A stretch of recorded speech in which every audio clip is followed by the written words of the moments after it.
اب تمہاری ماں کیسی ہے؟ تم نے مجھے خوش کر دیا بیٹا۔ میں تمہیں ماریا کے بارے میں بتاؤں گی۔ یہ ماریا کون ہے؟ میری بہو بننا ہے۔ میں تم دونوں کو مدعو کرنے آیا ہوں۔ شام کو گھر میں پارٹی ہے، آؤ۔ میرے پاس بہت خاص مہمان آ رہے ہیں۔ میں نے اسے پہلے ہی اسے گھر سے نکال دیا تھا، تو تم اسے یہاں کیوں لائے ہو؟ کیونکہ میں نوین اور اماں کو اچھی خوشگوار شادی شدہ زندگی دینا چاہتا تھا۔ نہیں، تم اس کے کندھے پر بندوق رکھ کر مجھے گولی مارنا چاہتے تھے۔ اگر میری سوچ تمہاری طرح بری ہوتی تو تم اس گھر میں نہ آتے۔ ڈرامہ سیریل سوتن کی آنے والی قسط میں ہم دکھائیں گے کہ عماد ماریا کو گھر لے آتا ہے۔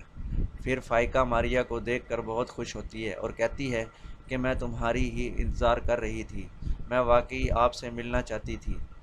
پھر ماریا کہتی ہے، خالہ کیسی ہے آپ؟ پھر فائقہ کہتی ہے کہ میں ٹھیک ہوں، بلکہ اب سے آپ مجھے ماما کہہ کر پکارے گی، آنٹی نہیں۔ عماد بھی مجھے یہ کہتے ہیں، تم بھی آج سے میری بیٹی جیسی ہو، تو آپ بھی مجھے یہ کہتے ہیں۔ پھر کہتی ہے، ہاں آنٹی، مجھے آپ سے مل کر بہت خوشی ہوئی۔ پھر فائقہ کہتی ہے، اندر آؤ بیٹا، آپ کو دوسرے لوگوں سے بھی ملنا ہے، آپ ان سے مل کر بہت خوش ہوگے۔ پھر نوین بھی وہاں آ جاتی ہے۔ نوین عماد کو اپنے ساتھ دیکھ کر بہت حیران ہوا۔ وہ ہمار سے پوچھتی ہے، وہ کون ہے؟ ہمار جواب دیتا ہے کہ نوین میرا دوست ہے، میں اسے آج یہاں لایا ہوں۔ فائقہ کہتی ہے کہ ہمار، تم نوین کو سچ بتاؤ، یہ حقیقت بہت جلد سب کے سامنے آ جائے گی۔ نوین جواب دیتی ہے کہ ہمار، تم سچ کہتے ہو، مجھ سے کیا چھپا رہے ہو؟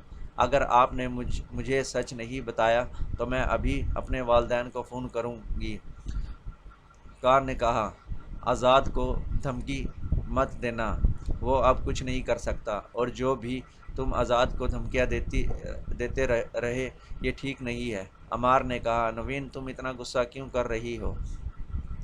اس نے کہا کہ اس کا ایک دوست ہے اور وہ اسے اپنی ماں سے ملوانا چاہتا ہے۔ اس کی ماں نے اسے بتایا تھا کہ وہ اسے اپنے گھر بلائے گی۔